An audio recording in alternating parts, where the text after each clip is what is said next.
नमस्कार. आजचा आपला विषय आहे भगवद्गीतेतील भगवान श्रीकृष्ण. विश्व साहित्यामध्ये श्रीमद भगवद्गीतेचं स्थान अद्वितीय आणि अलौकिक असं.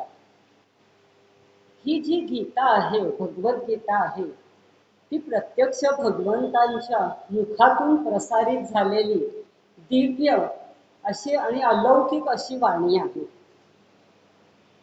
साहित्यामध्ये एक प्रस्थानत्रयी जी आहे, तिचे 3 घटक म्हणजे भगवद्गीता, उपनिषद आणि ब्रह्मसूत्र. या तिन्हींना मिळून प्रस्थानत्रयी असं नाव दिलेलं आहे. प्रस्थान याचा अर्थ असा आहे की रुंद रस्ता, प्रशस्त मार्ग किंवा राजमार्ग. म्हणून या तिन्हीमध्ये जे काही तत्वज्ञान सांगितलेलं आहे, जे काही विचार मांडलेले आहेत, जे काही ज्ञान आहे, त्या मार्गाने आपण प्रत्यक्ष परमात्म्यापर्यंत सहजपणे पोचू शकतो. म्हणून याला राजमार्ग असं म्हटलेलं आहे. याच्यापैकी भगवद्गीतेला सर्वश्रेष्ठ मानलं गेलंय, कारण उपनिषद आणि ब्रह्मसूत्र यांच्यामध्ये जे काही तत्वज्ञान सांगितलेलं आहे ते सूत्र रूपाने भगवद्गीतेमध्ये सांगितलेलं आहे. आता हे सूत्र रूपाने सांगण्याचा फायदा काय असतो, तर आपण एखादं मोठं गणित सोडवतो, त्याच्यामागे मोठी काहीतरी रीत असते आणि सगळ्यात शेवटी सूत्र दिलेलं असतं.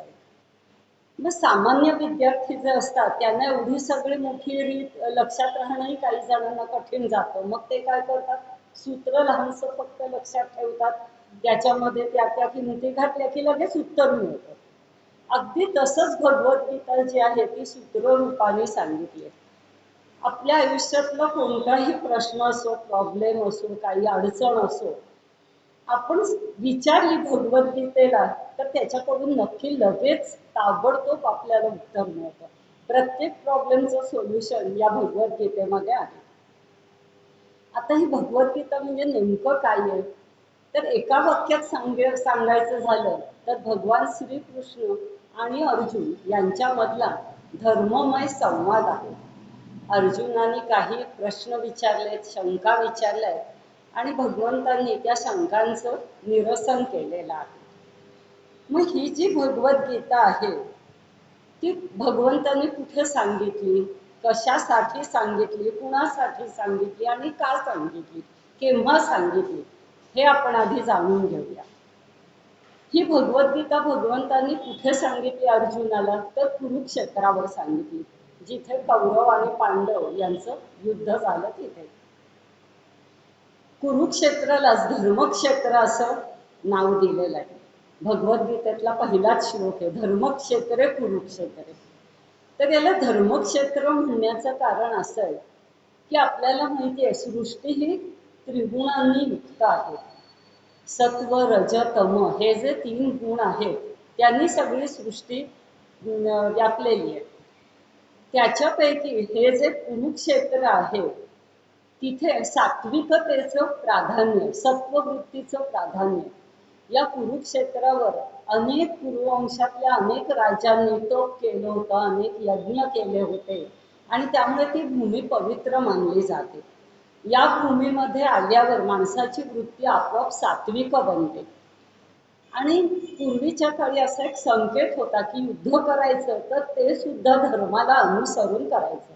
युद्धाचे काही नियम शास्त्रांमध्ये सांगितले होते, ते सगळे पाळून युद्ध करायचं. तर म्हणून अशा या पवित्र भूमीवर कौरव पांडवांमध्ये युद्ध करायचं ठरलं होतं आणि तिथेच ते युद्ध केलं गेलं. तर या अशा धर्मक्षेत्रावर, कुरुक्षेत्रावर भगवंतांनी ही भगवद्गीता सांगितलेली आहे. कुणासाठी सांगितली तसं पाहायला गेलं तर अर्जुनासाठी सांगितली, अर्जुनाला सांगितली. पण अर्जुन हे जे महाभारतातली एक व्यक्तिरेखा आहे ती प्रतिकात्मक आहे. सामान्य माणसाचं प्रतीक म्हणजे अर्जुन. सामान्य माणूस जसा अनेक वेळा द्विधा मनस्थितीत असतो, सगळं चांगलं चाललेलं असताना मध्येच काहीतरी अडचण येते, एखादी संकट येतं, मग तो गोंधळून जातो. स्वतःकडनं ते सोडवली जात नाहीये ती अडचण म्हणल्यावर कुणाचा तरी सल्ला मागायला जातो. आणि तसंच अर्जुन सुद्धा या कुरुक्षेत्रावर युद्धाच्या प्रसंगी गोंधळलेला होता. त्याच्या पुढे धर्म संकट उभं राहिलेलं होतं. युद्ध करू की नको. त्याचा क्षात्र धर्म सांगत होता युद्ध केलं पाहिजे, तुझं ते कर्तव्य आहे. आणि धर्मामध्ये आपल्या म्हटलेलं आहे अहिंसा परमो धर्म हा. मग आता नक्की काय करायचं, युद्ध करायचं का नाही, अशा धर्मसंकटात तो सापडला होता. आणि शस्त्र खाली ठेवलेली होती, युद्ध करणार नाही म्हणून. स्वजनांच्या मोहात पूर्णपणे फसला होता. आणि म्हणून त्याला युद्धात प्रवृत्त करण्यासाठी, त्याला आपल्या कर्तव्याची आठवण करून देण्यासाठी भगवंतांनी त्यालाही भगवद्गीता सांगितली. त्यातून त्यांनी त्याला उपदेश केला होता. ही भगवद्गीता केव्हा सांगितली? सुमारे 5000 वर्षापूर्वी सांगितली होती. आणि फक्त अर्जुनासाठी नाही, तर अर्जुनाचं निमित्त करून संपूर्ण मानव जातीसाठी भगवंतांनी या भगवद्गीतेतून उपदेश केलेला आहे. सगळ्या माणसांचं कल्याण व्हावं यासाठी हा उपदेश केला गेलेला आहे. आता हे का सांगितलं त्यांनी अर्जुनाला? एक कारण तर आपल्याला माहिती आहे की युद्धात त्यांना प्रवृत्त करायचं होतं अर्जुनाला. दुसरी गोष्ट म्हणजे या भगवद्गीतेचा जो मुख्य विषय आहे तो म्हणजे कर्मयोग आहे. भगवंतांनी कर्मयोगाला विशेष महत्व दिलेलं या भगवद्गीतेमध्ये. कर्मयोगामध्ये सुद्धा निष्काम कर्मयोग श्रेष्ठ आहे असं त्यांनी सांगितलेलं आहे. तसंच त्यांनी सांगितलं की हा कर्मयोग मग नव्याने त्यांनी सांगितला होता अर्जुनाला, तर तसं नाही. भगवंतांनीच म्हणलं की हा कर्मयोग अनादी आहे, पहिल्यापासूनच तो आहे. पण मधल्या काळात काय झालं होतं, तो कुठेतरी नष्ट झाला होता, लोकांच्या विस्मरणात गेला होता. भगवंतांनी गीतेमध्ये म्हणलंय सकालेने निहता योगो नष्ट पर्यंत. काय होतं, अनेक ज्या जुन्या रूढी असतात, परंपरा असतात, त्या एका पिढीकडून दुसऱ्या पिढीकडे जाताना त्याच्यात अनेक लहान मोठे बदल होतात. त्यांचं महत्त्व कमी जास्त होतं आणि पुढे पुढे हे महत्त्व कमी होत होत ती रूढी किंवा परंपरा नाहीशी झाल्यासारखी होते. लोकांना त्याचा विसर पडतो. तसंच अगदी राजे लोकांना सुद्धा आपल्या कर्तव्याचा विसर पडायला लागला होता. आणि म्हणून संपूर्ण मानवांना, सगळ्या माणसांना आपल्या कर्तव्याची आठवण करून देण्यासाठी म्हणून भगवंतांनी या भगवद्गीतेतून कर्मयोगाचं विशेष महत्त्व सगळ्यांना पटवून दिलेलं आहे.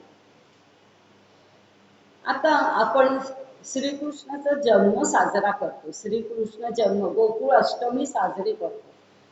आपण असं म्हणतो की या दिवशी भगवान श्रीकृष्णांचा जन्म झाला. पण खरं म्हणजे त्यांचा जन्म झालेला नव्हता, त्यांनी अवतार घेतलेला होता. जन्म हा सामान्य माणसांचा होतो. देव किंवा ईश्वर जो जन्म घेतात त्याला अवतार घेणं असं म्हणतात. अवतार आणि जन्म याच्यामध्ये थोडासा फरक आहे. आपला जन्म कुठे व्हावा, केव्हा व्हावा, कुणाच्या पोटी व्हावा, कोणत्या कुटुंबात व्हावा, तसंच आपला मृत्यू कसा यावा, आपल्याला कधी यावा, कुठे यावा, हे सामान्य माणसाच्या हातात नसतं. त्याच्यावर त्याचा ताबाही नसतो आणि त्याला ही माहिती सुद्धा नसतं. पण भगवंतांचं तसं नसतं. त्यांना कुठे अवतार घ्यायचा, कधी घ्यायचा, कशासाठी घ्यायचा, हे सगळं त्यांच्या इच्छेवर अवलंबून असतं. अवतार घेतल्यानंतर आपल्याला काय कार्य करायचं हे त्यांचं सगळं आधी ठरलेलं असतं. त्यालाच आपण भगवंतांच्या लीला असं नाव देतो. आणि मग हे अवतार कार्य संपलं की ते आपला अवतारही समाप्त करतात, अंतर्धान पावतात. आपण म्हणतो यांचा जन्म झाला, मृत्यू झाला, पण तसं नाहीये. हे आपल्या इच्छेप्रमाणे अवतार धारण करतात. तर तसंच या श्रीकृष्णांनी वासुदेव आणि देवकी यांच्या पोटी अवतार घेतला होता असं आपण म्हणतो. आता हा अवतार का घेतला त्यांनी, त्याचं उत्तर सुद्धा त्यांनी गीतेमध्ये दिलेलं आहे. यदा यदा हि धर्मस्य ग्लानिर्भवति भारत अभ्युत्थानमधर्मस्य तदात्मानं सृजाम्यहम्. जेव्हा जेव्हा धर्माचा ऱ्हास होतो, अधर्माची वाढ होत असते, तेव्हा तेव्हा भगवंत म्हणतात मी अवतार धारण करतो, परत परत प्रगट होत असतो. कशासाठी प्रगट होतो, कशासाठी मी अवतार धारण करतो? परित्राणाय साधूनां विनाशाय च दुष्कृतां धर्म संस्थापनार्थाय संभवामी युगे युगे.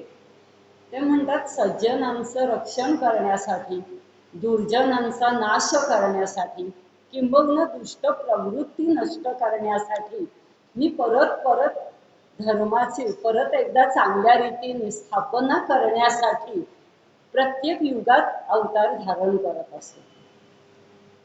त्याप्रमाणे त्यांनी द्वापार युगाच्या शेवटच्या काही कालखंडात भगवान श्रीकृष्णांनी अवतार घेतलेला होता.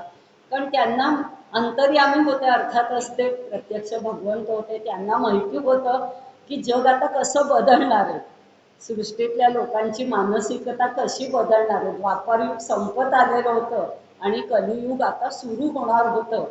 त्याच्यामुळे कलियुगातल्या माणसांमध्ये काय बदल होणार हे त्यांना पूर्णपणे माहिती होतं आणि त्याच्यामुळे त्या लोकांना सगळ्या कसं आयुष्य जगावं, त्याच्यासाठी जगण्याचं मूळ तत्व काय असावं या सगळ्याची आठवण करून देण्यासाठी, ओळख करून देण्यासाठी त्यांनी हा अवतार धारण केलेला होता. आता भगवान श्रीकृष्ण म्हणलं की आपल्या डोळ्यापुढे खूप त्यांची रूपं येतात. अगदी रांगणारा बाळकृष्ण, खोड्या करणारा, दही लोणी खाणारा, थोडासा मोठा झाल्यावर गोप गोपींबरोबर रासक्रीडा करणारा, कालियामर्दन करणारा, गोवर्धन पर्वत करंगळीवर उचलून सगळ्यांचं रक्षण करणारा, त्याच्यानंतर द्वारकेचा राजा असलेला भगवान श्रीकृष्ण, अशी अनेक. आणि मग पांडवांना युद्धामध्ये उपदेश करून त्यांच्या बाजूनी उभं राहून त्यांना विजय मिळवून देणारे भगवान श्रीकृष्ण, अशी अनेक रूपं आपल्याला त्यांचे दिसतात. आज आपण भगवान श्रीकृष्णांची विशेष करून भगवद्गीतेमध्ये त्यांची आपल्याला कोणकोणती रूपं आढळून येतात हे बघणार आहे. कोणकोणत्या भूमिकेमधून त्यांचं कार्य आपल्याला विशेष करून लक्षात येतं, त्या त्यांच्या भूमिका समजावून घेणार आहे. अनेक त्यांच्या भूमिका दिसतात आपल्याला भगवद्गीतेमध्ये जर विचार केला तर. पहिलं त्यांचं भूमिका जी होती किंवा अर्जुनाबरोबरचं ते आते मामे भावंडांचं नातं होतं. वासुदेव भगवान श्रीकृष्णांचे वडील आणि अर्जुनाची माता कुंती हे बहीण भाऊ होते. त्यामुळे आते मामे भावंडांचं नातं त्यांचं होतं. लहानपणापासून एकत्र वाढलेले होते, खेळलेले होते. पण भावंडांपेक्षा सुद्धा त्यांचं मैत्री खूप जास्त घट्ट होती. अगदी घनिष्ठ मित्र होते ते. एकमेकांची चेष्टा मस्करी करत असत, हवा त्या गप्पा मारत असत, कसंही एकमेकांशी ते वागत असत, एकमेकांवर अधिकार गाजवत असत मैत्रीच्या आणि भावाच्या नात्याने. आणि पांडव जे होते ते त्यांना आदर्श मानत होते. भगवान श्रीकृष्णांचा विलक्षण प्रभाव पांडवांवर होता. पांडवांनाही भगवान श्रीकृष्ण अतिशय प्रिय होते.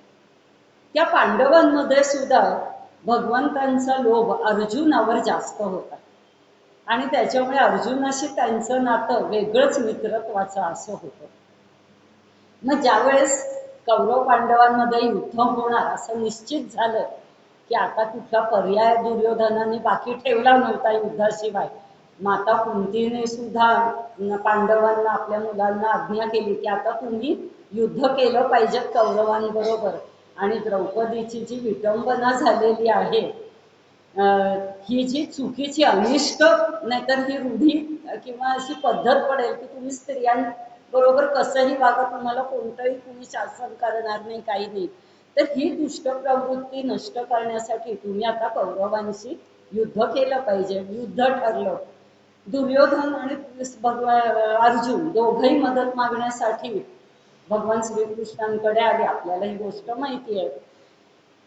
भगवंतांनी सांगितलं की नीट विचार करावा की एकाच्या पक्षामध्ये मी येईन फक्त, पण मी हातात शस्त्र सुद्धा धरणार, फक्त मार्गदर्शन कर. आणि एका पक्षाला माझं मी सैन्य देतो, काय हवंय ते तुम्ही बघा. त्याबरोबर लगेच दुर्योधनाने घाईघाईने त्यांचं सैन्य मागून घेतलं, कारण अतिशय स्वार्थी होता. त्यांनी विचार केला एकटा याला घेऊन माझ्या पक्षात मी काय करू बरं. म्हणजे आता तो अरे तुरेच्या ह्याच्यात विचार करत होता, कारण तेव्हा ती भावंड होती सगळी. की हा तर हातात शस्त्र धरणार नाही, नुसतं येऊन याचा उपयोग काय मला, त्याच्यापेक्षा याचं सैन्य मला युद्धात उपयोगी पडेल, म्हणून त्यांनी सैन्य मागून घेतलं. अर्जुनाने मात्र भगवंतांवरचं प्रेम, विश्वास आणि श्रीकृष्ण काहीही झालं तरी आपल्या हिताच्याच 4 गोष्टी सांगेल असं ठामपणे वाटत असल्यामुळे त्यांनी चतुराईने भगवान श्रीकृष्णांची निवड आपल्यासाठी केली. आणि मग त्यांच्यात नातं असं होतं की अर्जुनाने त्याला सांगितलं की तू आता येतोयस आमच्या पक्षात माझ्या बरोबर, काय करणार तू येऊन, तर माझ्या रथाचा सारथी बन तू. इतका हक्काने अधिकाराने त्यांनी सांगितलं. आपण नवविध भक्तीमध्ये सुद्धा याच्या आधी पाहिलंय की अनेक प्रकारची जी भक्ती आहे त्याच्यामध्ये अर्जुन आणि भगवान श्रीकृष्ण यांच्यामध्ये सख्य भक्ती आहे. अर्जुनाची ही जी भक्ती आहे भगवंतांवरची ती सख्य भक्तीचा प्रकार आहे. सख्य भक्ती म्हणजे बरोबरीचं मानणं, जेवढा अधिकार देवाचा आपल्यावर आहे तेवढाच आपला सुद्धा देवावर अधिकार आहे असं मानणं. तर असं या दोघांच्यातलं भक्त आणि देवाचं सुद्धा नातं होतं, पण ती सख्य भक्ती होती अर्जुनाची. तर मग अर्जुनाने सांगितल्याप्रमाणे भगवंतांनी त्याच्या रथाचं सारथ्य पत्करलेलं होतं. मग अर्जुन लढण्यासाठी तयार झाला, हातात आपलं गांडीव धनुष्य वगैरे त्यांनी घेतलं. रणांगणावर सगळे योद्धे जमले होते, शंख वगैरे फुंकले गेले. अर्जुनाच्या अंगात अगदी वीरश्री संचारलेली होती की आता कधी एकदा मी शत्रूचा नायनाट करतो. तो शूर तर होता, अतिशय पराक्रमी होता, धनुर्धारी सर्वश्रेष्ठ होता, पण त्याच्यात ना थोडासा अहंकार सुद्धा होता. पूर्ण सात्विक भाव त्याच्यामध्ये होता, कारण तो क्षत्रिय होता, अर्थात राजसी वृत्ती होती, त्याला सुद्धा राज्य वैभव उपभोगायचं होतं, विजय मिळवायचा होता, धन वैभव सगळी सुख उपभोगायची होती. आणि त्याचप्रमाणे राजस वृत्ती बरोबर येणारा अहंकार सुद्धा थोडासा त्याच्या मनात होता. म्हणजे त्याच्या मनात होतं की मीच यांना नक्की मारणार. त्याला कधी असं वाटलंय नाही की म्हणजे हे सुद्धा मला मारतील कौरव. आणि त्या अहंकारानेच तो गांडीव धनुष्य सज्ज केलं त्यांनी. आणि आता बाण सोडायच्या आधी तो भगवंतांना म्हणला की श्रीकृष्ण माझा रथ दोन्ही सैन्याच्या मध्ये नेऊन उभा कर, मला बघू देत की कुणा कुणाबरोबर मी युद्ध करणार आहे, कुणाला मला मारायचंय किंवा माझ्या विरुद्ध कोणाची हिंमत झाली आहे समोर उभं राहायची वगैरे. आणि तेव्हा भगवंतांची भूमिका काय होती, सारथ्याची होती. ते काय बोलले नाही, त्यांनी रथ दोन्ही सैन्याच्या मध्ये नेला, उभा केला, बघ म्हणलं तुला काय काय दिसतंय. अर्थात भगवंत अंतर्यामी होते, त्यांच्या मनात असाही एक हेतू होता की हा जेव्हा अर्जुन सगळ्या सैन्यावर नजर टाकेल तेव्हा त्याच्या मनात काय बदल होईल ते त्यांना आधीपासूनच माहिती होतं. आणि मग त्याचं निमित्त करून आपण त्याला उपदेश करणार हेही त्यांचं आधीपासून ठरलेलंच होतं. त्यांना जसं वाटत होतं तसंच झालं. अर्जुनाने जेव्हा दोन्ही सैन्याकडे नजर टाकली तेव्हा त्याला सगळे स्वजन त्याच्यात दिसले. त्याचे गुरु द्रोणाचार्य, कुलगुरु कृपाचार्य, त्याचे आजोबा पितामह भीष्म, वडिलांच्या वयाचे, आजोबांच्या वयाचे, त्याचे प्रत्यक्ष चुलत भाऊ त्याला दिसले, मित्र दिसले. आणि हे सगळं पाहिल्याबरोबर अंगात जी वीरश्री होती ती कुठल्या कुठे निघून गेली, त्याची जागा करुण रसाने घेतली. एका वेळेस म्हणजे ज्ञानेश्वर माऊलीने याचं वर्णन छान केलं की जसं काही दोन पत्नी जशा एकमेकींबरोबर सुखाने नांदू शकत नाही, तसं ही करुणा आल्याबरोबर वीरश्री चिडली, रागावली आणि निघून गेली. आणि मग त्या करुण रसाने त्याची मनात जागा व्यापली. तो अत्यंत शोकाकुल झाला की माझ्या माणसांवर मी कसं काय शस्त्र चालवलं. इथे आपल्याला त्याच्यातला सुद्धा सामान्य माणूस दिसतो.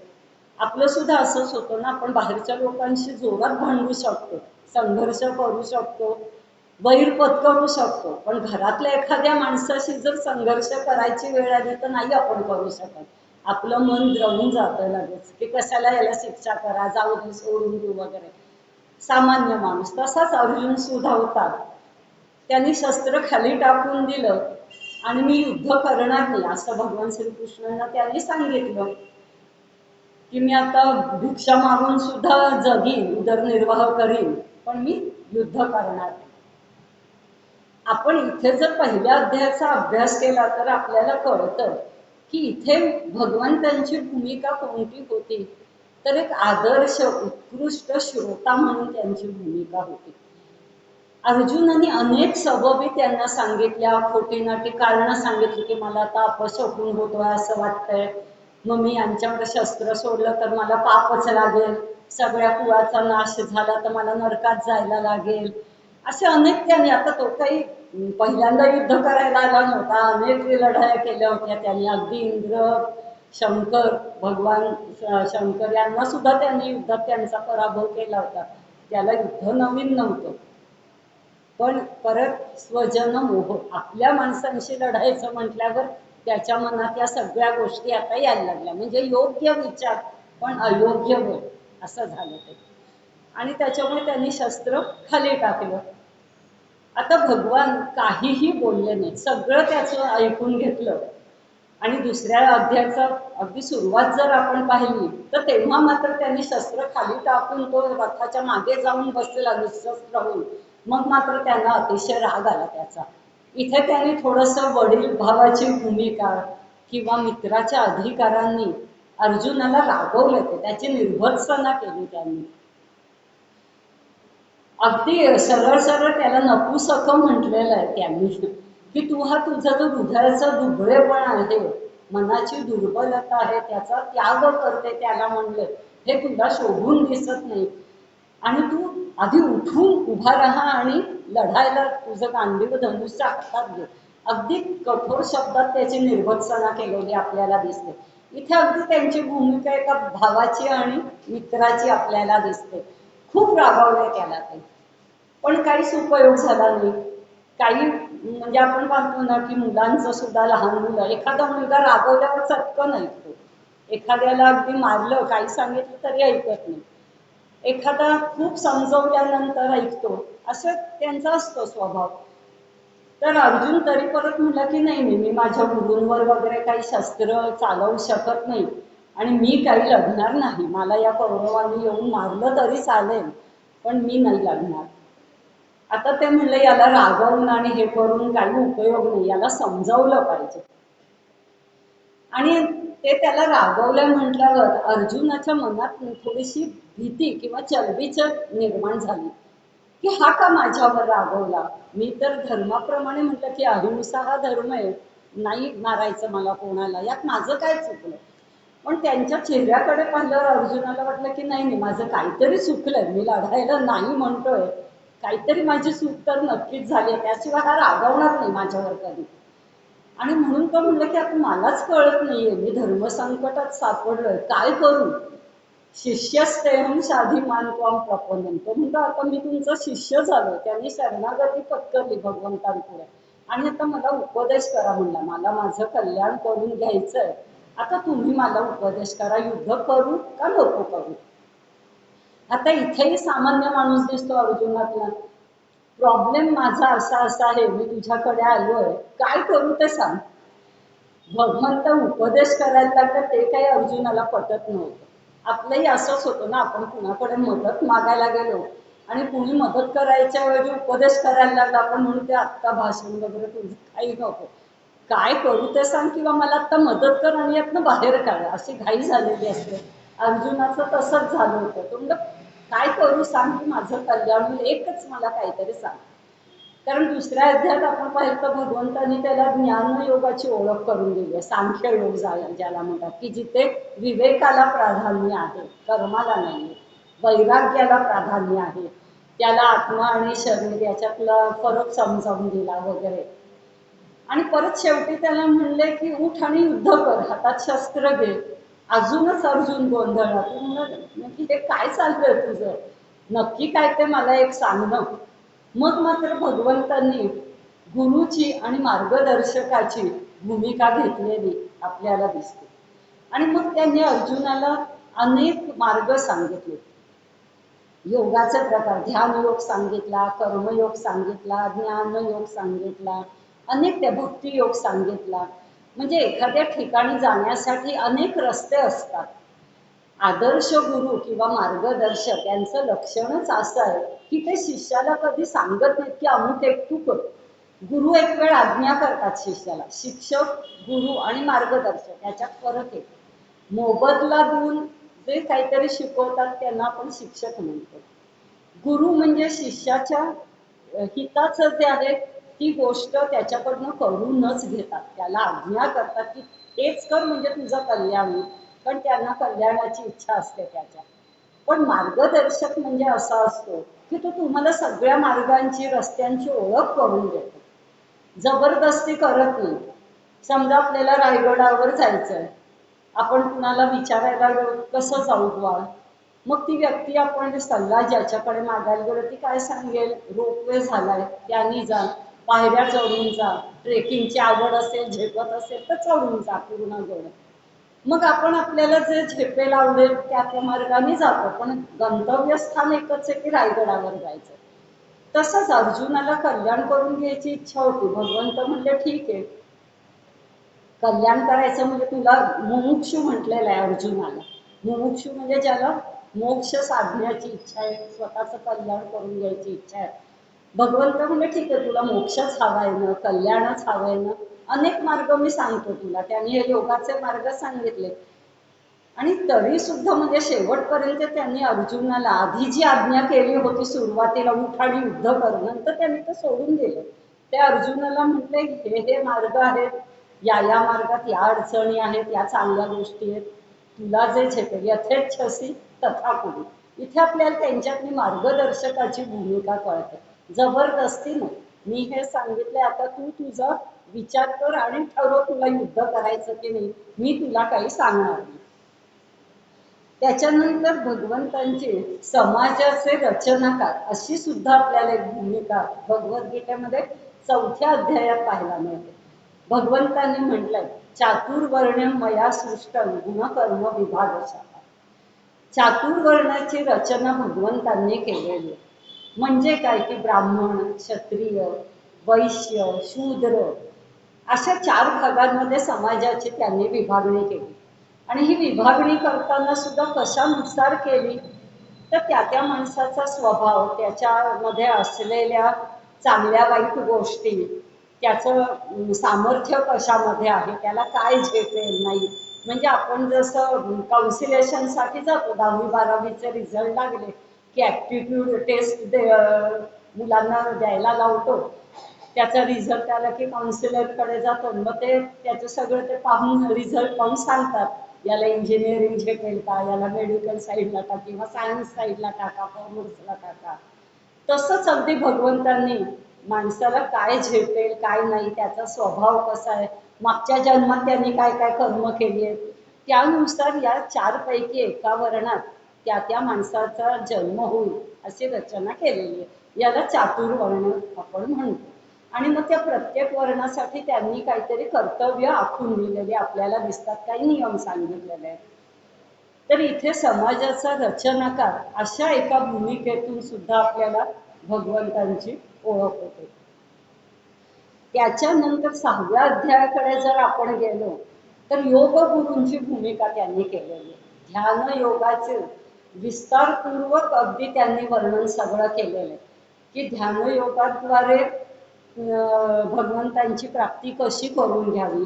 आणि तेव्हा सुद्धा अगदी बारीक सारीक विचार की ध्यानाला कसं बसायचं, आपली शारीरिक स्थिती कशी असेल, ध्यान कुठे करायचं, ते ठिकाण कसं असावं, बसण्याचं आसन कसं असावं, अगदी शरीर कसं ताठ ठेवलं पाहिजे, मान कशी नाही हलली पाहिजे, अगदी बारीक सारीक त्यांनी सांगितलेलं आहे त्याच्यामध्ये. ह्या ध्यान योगाचं वर्णन ऐकल्यानंतर सुद्धा अर्जुनाच्या मनात सतत शंका यायच्या. काही ऐकलं की, कारण तोही आदर्श शिष्य आहे, जिज्ञासू शिष्य आहे. साधारणपणे 70-80 मुलांच्या वर्गात शिक्षक शिकवतात. काही मुलं या कारणाने ऐकतात, या कारणाने सोडून देतात, विसरून जातात. पण काही काही मुलं जी हुशार असतात ती त्याच्यावर विचार करतात आणि लगेच दुसऱ्या तासाला प्रश्न विचारतात, सर मला हे कळलं नाही, असंच का तसंच का. तसा अर्जुन जिज्ञासू होता. तो अनेक शंका भगवंतांना विचारायचा. त्यांनी काही सांगितलं की त्याचं चिंतन त्याच्या मनात लगेच सुरू व्हायचं. म्हणून त्यांनी लगेच भगवंतांना प्रश्न विचारला की मन तर इतकं चंचल आहे, चंचलम विमन कृष्ण प्रमाथी बलभद्रुढ तस्याहं निग्रहम मन्य वायोरिव सुदुष्कर. वाऱ्याला मुठीत पकडणे इतकं अर्जुन म्हणतो मनाला ताब्यात ठेवणं कठीण आहे, मला तर काही हे जमेल असं वाटत नाही, म्हणजे ध्यानयोग मला जमणारच नाही तो म्हणतो. आता इथे मानसोपचार तज्ज्ञ अशी सुद्धा भगवंतांनी भूमिका स्वीकारलेली आहे. कारण अर्जुन जेव्हा म्हणतो की हे नाहीच, शक्यच नाही मन बिन ताब्यात राहणं, तेव्हा ते त्याला धुडकावून लावत नाही त्याचं मत. असंशयम महाबाहू मनोदुर्निग्रहित अभ्यासेन कौंतेय वैराग्यच गुह्यते. ते ऍक्सेप्ट करतात, स्वीकार करतात की अगदी तुझं म्हणणं बरोबर आहे की नाहीच मन ताब्यात राहत आपल्या, ते हट्टी आहे, दुराग्रही आहे, बलशाली आहे, अगदी आपल्या बुद्धी आणि इंद्रियांना ओढून नेणारा असं आहे, तू अगदी बरोबर म्हणतोस. पण लगेच त्याच्यावरचा उपाय सुद्धा ते सांगतात. अभ्यासेन तू कौंतेय वैराग्यच गुह्यते. अभ्यासाने, सरावाने, प्रयत्नाने आणि वैराग्याने, त्याच्यामध्ये शारीरिक वैराग्य आलं, मानसिक वैराग्य आलं, या दोन गोष्टींनी मन आपण ताब्यात ठेवू शकतो. शनै शनै परमे बुद्ध्या म्हणतात, म्हणजे हळूहळू मन ताब्यात ठेवायला तू शिक. इथे मानसोपचार तज्ज्ञाची भूमिका आपल्याला त्यांची दिसते की समोर आलेल्याचं ऐकून घ्यायचं पूर्ण, त्याचा स्वीकार करायचा, तू बरोबर आहेस बुवा, आणि मग त्याच्यावर त्याला उपाय सांगायचा. त्याच्यानंतर आहार विहाराबद्दल सुद्धा त्यांनी या 6व्या अध्यायात खूप सांगितलेलं आहे. 17वा जो अध्याय आहे त्याच्यामध्ये त्यांनी 3 प्रकारच्या आहाराचं महत्त्व सांगितलं आहे, सात्विक, राजस, तामस. म्हणजे इथे आहार तज्ज्ञांची भूमिका सुद्धा त्यांनी व्यवस्थित सांगितलेली आहे. किंवा आपण याच्याकडे डायटिशियनकडे जातो, हल्लीच्या बरेच तरुण मुलं डायटिशियनकडे जातात, मी काय खाऊ, कधी खाऊ, कसं खाऊ, किती व्यायाम करू, जिमला जाऊ का, योगासनं करू, सगळ्याची उत्तरं भगवंतांनी आपल्याला गीतेमध्ये दिली. किती प्रमाणात आहार करायचा, किती प्रमाणात विहार म्हणजे व्यायाम करायचा, झोप किती घ्यायची, ते सुद्धा त्यांनी अगदी व्यवस्थितरित्या सांगितलेलं आहे. डॉक्टरची भूमिका थोडक्यात म्हणजे त्यांनी केलेली आहे. म्हणजे या सगळ्याचा हेतू त्यांचा काय होता अर्जुनाला समजावण्याचा, की या सगळ्या गोष्टी तू जेव्हा करशील, पण त्याच्यामध्ये त्यांनी महत्वाचं तत्व त्याला समजावलं, समत्वयी योग उच्यते. समतेला खूप महत्व आहे. समता म्हणजे काय, त्याच्यात सुद्धा 2 प्रकार येतात की सगळ्यांना समदृष्टीने पाहायचं. त्यांनी जेव्हा ज्ञानयोगामध्ये आत्मा आणि शरीर याचा फरक अर्जुनाला समजावून सांगितला, तेव्हा त्यांनी सांगितलं की हा जो आत्मा आहे त्यालाच आपण चेतना म्हणतो किंवा प्राणशक्ती म्हणतो, की जी प्रत्येक भूतमात्राच्या देहामध्ये असते. त्याच्याशिवाय त्या देहाला काही आयडेंटिटी, ओळखच नसते. संपूर्ण देह आहे, इंद्रिय आहे, पण प्राणशक्ती नसेल, आत्माच नसेल, तर त्याला आपण डेड बॉडी म्हणतो, त्याची काही आयडेंटिटी राहत नाही. त्या क्षणी जेव्हा आत्मा देह सोडून जातो की त्या माणसाची ओळख संपते. तर त्याच्यामुळे ही जी चेतना आणि प्राणशक्ती आहे की मी जीवात्म्याचा, जेव्हा हा आत्मा शरीराशी संबंध जोडून आपल्या शरीरात राहतो तेव्हा आपण त्याला जीवात्मा म्हणतो, आणि शरीर सोडून जातो तेव्हा आपण त्याला आत्मा म्हणतो. तर हा आत्मा किंवा चेतना किंवा प्राणशक्ती ही सगळ्या भूतमात्रांमध्ये अंशांनी माझंच रूप आहे. म्हणजे या परमात्म्याचा जो अंश आहे तो प्रत्येक भूतमात्रांच्या शरीरात आहे. म्हणून मग समत्व म्हणजे काय, की सगळ्या भूतमात्रांच्या शरीरामध्ये जर त्या एकाच परमात्म्याचा अंश आहे तर सगळ्यांना समदृष्टीने तुम्ही पहा. सगळे मग प्राणी असो, पक्षी असो, माणूस असो, कुठलाही, त्यांच्याशी तुमचं वर्तन तुम्ही समभावाने ठेवा. जसं इंद्रिय अनेक असतात, अवयव अनेक आहेत, पण शरीर एकच आहे. आपल्या एखाद्या अवयवाला इजा झाली तर आपण काय म्हणतो की मला वेदना होत आहे, आणि आपण ती वेदना दूर करायचा प्रयत्न करतो. आपण असं नाही म्हणत हाताला लागले जाऊ दे, त्याचं तो पाहून घेऊ, मला काय करायचंय, हात तोडून टाका, माझं काय जातं, असं आपण कधी म्हणत नाही. तसं सगळा समाज म्हणजे जसं काही शरीर आहे आणि सगळे त्याच्यातले जे घटक आहेत भूतमात्र, ती वेगवेगळे अवयव आहेत. मग कोणालाही दुःख झालं तर ते आपलं दुःख समजा आणि दूर करा. दुसऱ्याला आनंद झाला त्याच्यात तुम्ही आनंद माना, ही एक समता झाली. दुसरं मनाची समता, म्हणजे मन कधीही विचलित होऊ न देणे. कोणती परिस्थिती आपल्यावर येते, अनुकूल येवो प्रतिकूल येवो, आपलं काय होतं, अनुकूल परिस्थिती आली, आपल्याला हवं ते मिळालं, मनासारखं झालं की अतिशय खुश होतो आपण की मी केलं. कर्तृत्वाभिमान तर भरपूर असतो आपल्यामध्ये, मी केलं म्हणून झालं. आणि प्रतिकूल परिस्थिती आली की आपण लगेच खचून जातो, इतकं दुःख होतं, काय बाण ते खापर लगेच देवावर, काय देवा तू सगळं माझ्यावर असं संकट आणतोस, मी तुझं इतकं करतो तरी सुख नाही माझ्या नशिबात वगैरे वगैरे. तर इथे समता म्हणजे मनाची समता, मन कोणत्याही परिस्थितीत विचलित न होऊ देणे. ते अर्जुनालाही सांगतात, आपल्यालाही सांगतात. अर्जुनाला ते सांगतात की म्हणजे इथे सुद्धा काउन्सिलेशनच आहे त्यांचं, की तू युद्धात जिंकशील का हरशील हा विचार करू नको. कौरव तुला मारतील का तू त्यांना मारशील, काही विचार करू नकोस. तू मनाचा समतोल ठेव आणि शांत मनाने फक्त युद्ध कर, तुझं कर्तव्य कर्म तू कर. तू क्षत्रिय आहेस जन्माने. मग शास्त्र धर्म काय सांगतो की रणांगणावर लढताना मृत्यू जरी आला तरी तुला स्वर्गाची प्राप्ती होईल. म्हणजे तरी सुद्धा तुझी दोन्हीकडनं म्हणजे विन विन सिच्युएशन ज्याला आपण म्हणतो की जिंकलास तर तुला राज्य मिळेल, वैभव मिळेल, आणि रणांगणावर मृत्यू आला तरी तुला स्वर्ग प्राप्ती होईल. त्यामुळे लढणं हेच तुझं कर्तव्य. आणि आपल्या सामान्य माणसाला सुद्धा ते हेच सांगतात की संघर्ष करत राहा. आपण जर समोर पाहिलं तर तिथे लिहिलेलं आहे मामनुस्मर युद्धच, आपलं घोषवाक्य आहे. म्हणजे काय, युद्ध कर आणि मनात मात्र माझं स्मरण ठेव. म्हणजे ते आपल्याला काय सांगतात सगळ्या माणसांना की जीवनात अनेक संघर्षाचे प्रसंग येतात, सगळे दिवस काही सारखे नसतात. तर त्याच्यापासून पळून जाऊ नको. जसं ते अर्जुनाला म्हणतात की पळून जाऊ नकोस, युद्ध कर. आपल्यालाही म्हणतात की शस्त्र खाली टाकू नका. जे जे तुमच्या हातात शस्त्र आहे, एखाद्याकडे चांगले विचार असतील, एखाद्याकडे चांगली बुद्धी असेल, एखादा चांगला लेखक असेल, एखादा चांगला वक्ता असेल, ही सगळी आपली त्या त्या माणसाची शस्त्रच आहेत. अगदी गृहिणी म्हटलं तरी स्वयंपाकघरातले जे काही सगळ्या वस्तू आहेत ते तिचं शस्त्रच असतं, त्याने ते सगळं कुटुंबाचं भरण पोषण करत असते. तर कोणत्याही परिस्थितीत शस्त्र खाली टाकू नका. हुशार विद्यार्थी आहे, परीक्षेला गेला, न केलेला प्रश्न आला आणि त्याने पेनच हातातून खाली टाकवून दिलं तर तो पुढचा पेपर लिहू शकणार नाही, यश मिळणारच नाही. म्हणून भगवंत म्हणतात की लढत राहा, संघर्ष करत राहा आणि माझं स्मरण करा, मी आहे तुमच्या बरोबर. पण मी कधी आहे तुमच्या बरोबर, जर युद्ध करत असाल तर, संघर्ष करत असाल, प्रयत्न करत असाल तर.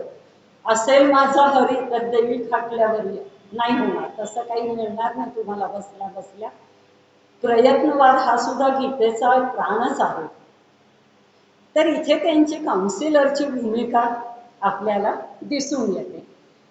त्याच्यानंतर जवळजवळ 7व्या अध्यायापर्यंत जर आपण पाहिलं की त्यांनी अनेक योग त्याला सांगितले, पण स्वतः गुरुच्या भूमिकेत आहेत, मार्गदर्शकाच्या भूमिकेत आहेत. पण आपलं देवत्व त्यांनी दाखवलेलं नाहीये कुठेही अर्जुनाला.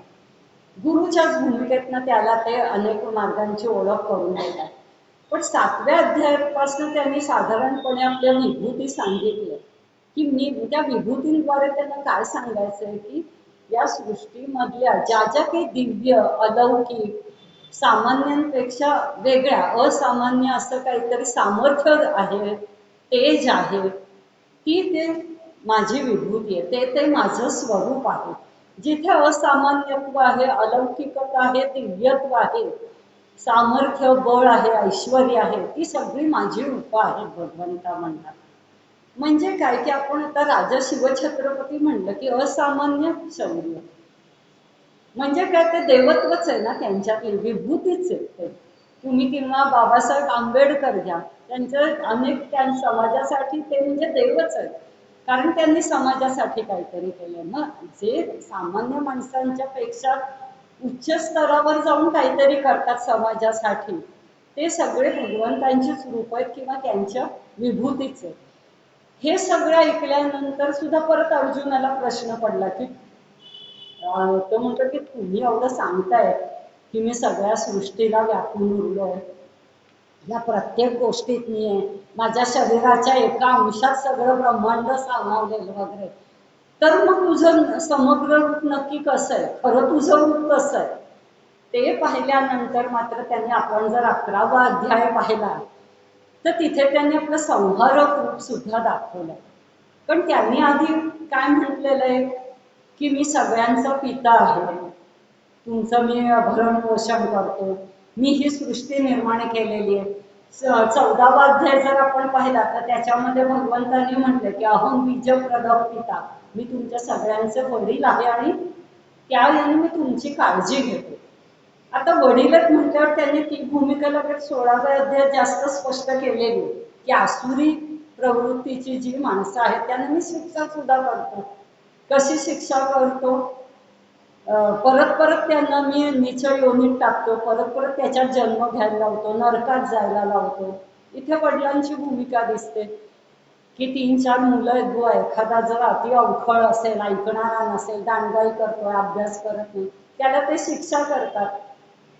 कारण काय असतं, हेतू काय असतो की त्यांनी चांगल्या मार्गाला यावे. तसंच भगवंत म्हणतात मी या आसुरी प्रवृत्तीच्या लोकांना परत परत नीच योनीत का टाकतो, कारण एक जर मनुष्य योनी सोडली, मनुष्य योनीत फक्त कर्म स्वातंत्र्य आहे की तुम्ही चांगली कर्म करून आपलं पाप कर्म, पापाचा जो बॅलन्स आहे तो कमी करू शकता. बाकीच्या योनीमध्ये फक्त मागच्या जन्मात केलेल्या कर्माचं फळ भोगणं एवढंच त्यांना असतं.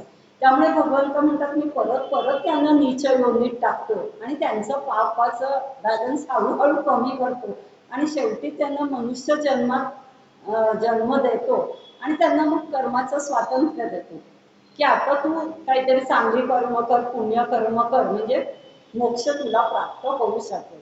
इथे त्यांची पित्याची भूमिका सुद्धा आपल्याला दिसून येते की वेळ प्रसंगी मुलाला शिक्षा करून, धाकात ठेवून, किंवा वडिलांची भूमिका दिसते, इथे शासनकर्त्याची भूमिका दिसते की एखादा राजा जसं प्रजेतल्या ज्याच्याकडनं काही चूक होईल, वाईट वर्तणूक होईल, त्यांना शिक्षा करतात, शासन करतात. शासनकर्त्याची भूमिका सुद्धा इथे आपल्याला दिसते. मग भगवंत म्हणतात की ब्रह्मा विष्णू महेश, मी ब्रह्माच्या रूपाने सगळ्या भूतमात्रांना उत्पन्नही करतो, विष्णू रूपाने सगळ्यांचं भरण पोषण पण करतो आणि वेळ आली की प्रलय सुद्धा करू शकतो. इथे त्यांनी आपलं संहारक रूप दाखवलं की सगळ्या लोकांचा कालोस मी, असं त्यांनी म्हटलं की मी इथे काळ बनून आलेलो या कुरुक्षेत्रावरती आणि मी या सगळ्यांचा इथे आता नाश होणारे, सगळ्यांचा मृत्यू होणारे, हे सुद्धा अर्जुनाला त्यांच्या त्या विराट रूपात दिसतं. त्या याचं नावच आहे विश्वरूप दर्शन योग, 11व्या अध्यायाचं.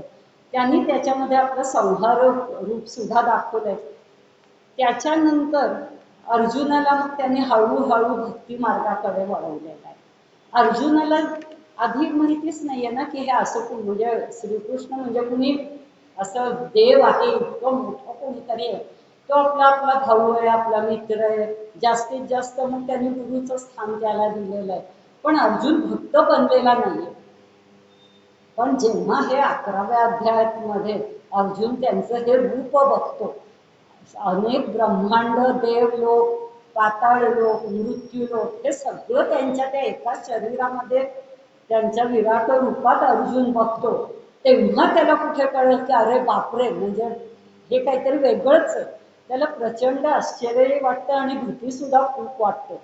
आणि त्याच्यामुळे परत तो विनवणी करतो की आता तुमचं हे रूप आवरा व माझ्याच्या मी काही बघवत नाहीये आणि मला परत तुमचं सौम्य चतुर्भुज रूप दाखवा. त्याच्याबरोबर आता अर्जुन त्यांचा भक्त झालाय म्हटल्यावर लगेच ते भक्ताची विनंती मान्य करतात. त्याला आपलं देवरूप दाखवतात, चतुर्भुज रूप दाखवतात आणि परत एकदा मनुष्य रूपात ते येतात. जसे अर्जुनाचे सारथी बनले होते तसंच बनतात. इकडनं नंतर त्यांनी 12व्या अध्यायाकडे जर आपण पाहिलं तर सगुणाची उपासना, त्याच्यावर त्यांनी भर दिला की सगुण उपासना ही निर्गुण उपासनेपेक्षा श्रेष्ठ आहे. कारण अर्जुनाला लगेच प्रश्न पडला की तुम्ही हे जे रूप मला दाखवलं, मग सगुणाची उपासना श्रेष्ठ का तुमच्या निर्गुण रूपाची उपासना श्रेष्ठ आहे. त्याच्याबरोबर त्यांनी सांगितलं की ही सगुण उपासना श्रेष्ठ आहे, कारण सगुणाच्या उपासनेतूनच आपण निर्गुणाकडे जाऊ शकतो. निर्गुण निराकार जे आपल्या डोळ्याला दिसत नाही, आपला विश्वास बसत नाही सामान्य माणसाचा, पण डोळ्यासमोर एखादी मूर्ती आहे, एखादी फ्रेम आहे, फोटो आहे, एखादा ग्रंथ आहे, आपला विश्वास आणि श्रद्धा लगेच बसते. किंवा आकाशातला आपल्याला एक दूरचा तारा दाखवायचा कुणाला तरी, त्याला तो दिसत नाहीये, मग आपण त्याला काय सांगतो, माझ्या पोटाकडे बघ, किंवा अमुक एक झाडाची फांदी आहे, त्या फांदीच्या मागे बघ, ते दिसेल तुला. म्हणजे सूक्ष्म गोष्ट एखादी चटकन न दिसण्यासारखी जर दाखवायची असेल तर त्याच्यासाठी स्थूल गोष्ट जी पटकन नजरेत भरेल ती आपण दाखवतो.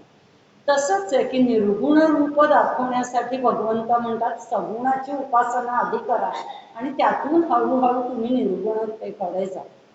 इथे सुद्धा त्यांची ही ईश्वराची जी भूमिका आहे सगुणतेकडून निर्गुणाकडे नेणारी, ती आपल्याला विशेष करून इथे दिसते. अशा अनेक आपल्याला त्यांच्या भूमिका इथे पाहायला मिळतात. 13वा अध्यायात तर त्यांनी मनुष्याच्या शरीरात राहून मी काय काय करतो, 13व्या अध्यायात सांगितलंय, 15व्या अध्यायात त्यांनी सांगितलंय की मी काय काय करतो. उपद्रष्टानुमंताचे भर्ता भोक्ता महेश्वरा परमात्मेतीच्या मुक्तो ते हेच मी गुरुचोत्तर असं त्यांनी म्हटलेलं. शरीरात ते कोणकोणती भूमिका करतात तर उपद्रष्टा म्हणजे साक्षी भावाने ते असतात. जीवात्मा आपल्या शरीरात चेतना प्राणशक्ती आहे म्हणजे परमात्माच असतो, प्रत्यक्ष ईश्वर आपल्या शरीरामध्ये अंतःकरणामध्ये असतात. मग ते भूमिका काय करतात, ते करत काही नाही. आपल्याला माहिती आत्मा जीवात्मा कसा आहे, निर्लेप आहे, निर्विकार आहे, अकर्ता आहे, तो काहीही करत नाही. शरीराकडनं होतात सगळी कर्म त्रिगुणांच्या प्रभावाखाली. तर मग ते करतात काय आपल्या शरीरात राहून, तर साक्षी भावाने शरीराची सगळी कर्म बघत असतात, म्हणून त्यांना उपद्रष्टा म्हटलं. त्याच्यानंतर शरीराकडनं जी जी काही कर्म घडतात त्याला त्यांची अनुमती आवश्यक असते. अनुमंता ही त्यांची भूमिका असते.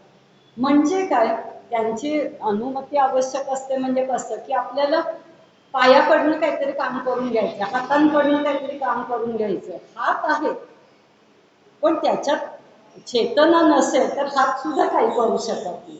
पाय आहेत पण पायात शक्ती नसेल, चेतना नसेल तर आपण जाऊ शकत नाही एका ठिकाणाहून दुसरीकडे. आपण पाहतो ना, पॅरालिसिस झालेली माणसं पाहतो, किंवा डोळे आहेत, अंध व्यक्ती आहेत, डोळे आहेत पण त्याच्यात प्राणशक्ती नाही, आपण पाहू शकत नाही. म्हणजे कोणत्याही शरीराकडनं इंद्रियाकडनं कर्म करण्यासाठी त्याला चेतना किंवा प्राणशक्तीची गरज असते, म्हणजेच या आत्म्याच्या अनुमतीची गरज असते. म्हणून ते म्हणतात मी अनुमंत आहे, तुमच्या शरीराकडून अनुमती देते कर्मांना. भरता म्हटलंय त्यांनी, भरण पोषण करणारे आहेत ते आपले. कसं काय करतात ते, त्याचं उत्तर त्यांनी 15व्या अध्यायात दिलेलं आहे की मी जठराग्नीच्या रूपाने अहम वैश्वानरो भूत्वा प्राणिनां देहमाश्रिता प्राणापान समायुक्त पचाम्यन्नं चतुर्विधम्, की मी जठराग्नीच्या रूपाने तुमच्या शरीरात राहतो आणि तुम्ही जे काही अन्न खाल ते पचवतो आणि शरीराचं भरण पोषण करतो. म्हणजे भरता ही एक भूमिका त्यांची आपल्या शरीरामध्ये असते. नंतर ते म्हणतात भोगता सुद्धा आहे मी. भोगता आहे म्हणजे काय, ते आत्मा करत काहीच नाही शरीरामध्ये राहून करताय, पण तरी शरीराकडून जी काही कर्म होतात त्याचे परिणाम त्याला जीवात्म्याला भोगायला लागतात. कारण शरीराशी त्यांनी संबंध जोडलेला आहे, आपलेपणा जोडलेला आहे, ममत्व जोडलेलं आहे शरीराशी, म्हणून ते भोगता सुद्धा आहे. आणि शेवटी ते म्हणतात उपद्रष्टानुमंताच भरता भोगता महेश्वर, म्हणजे मी शरीराचा स्वामी आहे, माझ्याशिवाय शरीराची सत्ता चालू शकत नाही. शरीर आहे, इंद्रिय आहे, डोकं आहे, त्याच्यात मेंदू आहे, सगळं आहे, पण आत्मा नाही किंवा प्राणशक्ती नाही तर कशाचाच काही उपयोग नाही. माणसाची बुद्धी चालत नाही आणि इंद्रिय सुद्धा काम करू शकत नाही. आणि असा मी शरीराचा स्वामी आहे. या सगळ्या भूमिकेतून श्रेष्ठ भूमिका माझी कोणती आहे, परमात्मेच्या भूमिका. मी परमात्मा आहे, सगळ्या सृष्टीला तुमच्या शरीराला व्यापून राहिलेलो आहे मी, आणि माझ्याशिवाय या सृष्टीमध्ये कोणतीही गोष्ट चालत नाही. आपल्याला माहिती आहे की देवाच्या मर्जीशिवाय काहीही होत नाही. माणूस हर प्रकारे अनेक गोष्टींसाठी प्रयत्न करत असतो आयुष्यभर. काही गोष्टी मनासारख्या घडतात, काही प्रयत्न केला तरी नाही आपण करू शकत, कारण कुठेतरी त्याची सत्ता आहे. परमात्म्याची सत्ता सर्वश्रेष्ठ आहे, त्याच्या मर्जीशिवाय काही होऊ शकत नाही आपलं. तर अशाच त्याच्या अनेक भूमिका आपण आज पाहिलेल्या आहेत. आता ही जी आपण म्हणतो की मार्गदर्शकाची भूमिका आहे, सारथ्याची भूमिका आहे, परमात्मा म्हणजे शरीराच्या स्वामीची भूमिका आहे, आपण कोणत्या भूमिकेत त्याला पाहायचं त्या ईश्वराला ते आपल्यावर अवलंबून आहे. आपण अगदी मग त्यांना सारथी बनवलं ना तरी सुद्धा चालेल, कारण सारथ्याचं सुद्धा तेवढंच महत्व आहे. शेवटी भगवंत म्हणजे कोण आहे तर आपली सतसत विवेक बुद्धी, त्याच रूपाने ते आपल्या शरीरामध्ये असतात. आपल्याला माहिती आहे आपली सतसत विवेक बुद्धी सारखी आपल्याला टोचत असते. आपण काही चुकीचं करायला गेलो, आपल्या हातून घडतं एखादं आकर्षण मोह, तरी आपली ती बुद्धी आपल्याला टोचत असते की हे करू नकोस, पण आपण करून जातो त्या मोहापायी. किंवा आपण नंतर म्हणतो की नाही माझं मन म्हणत होतं की हे नको करू पण मी केलं आणि चुकलं, मग त्याचे परिणामही आपल्याला बोलायला लागतात. मग या सतसत विवेक बुद्धीला म्हणजेच या ईश्वराला जर आपण सारख्याच्या भूमिकेतनं पाहिलं तरी चालेल, कारण आपल्या हा जो आयुष्याचा रथ आहे अतिशय जोरात धावत असतो, अगदी स्वैर धावत असतो, कुठे थांबायचं हे आपल्याला कळत नाही. काही काही वेळेला कंट्रोल करणं जमत नाही, रथ आणि वेगळ्याच दिशेला जातो, आपल्याला जायचं वेगळ्याच ठिकाणी असतं. मग ठीक आहे तुम्ही भगवंतांना सारखी करा तरी चालेल, ते आपल्या आयुष्याचा रथ व्यवस्थित कंट्रोल करतील, कुठे थांबवायचं हे कळतील, त्यांना कळतं, त्याच्यामुळे थांबवतील योग्य ठिकाणी, योग्य दिशेला सुद्धा आपल्या जीवनाचा रथ नेतील. त्यांच्यावर सगळं सोपवून द्यायचं आणि आपण आपलं कर्तव्य करत राहायचं. तर अशा त्यांच्या ज्या अनेक भूमिका आहेत त्या आज आपण पाहिल्या आहेत. आपण आपलं ठरवूया की कोणती भूमिका त्यांना द्यायची. माझं भाषण ऐकल्याबद्दल सगळ्यांना अभिवादन, नमस्कार आणि धन्यवाद. जय श्री कृष्ण.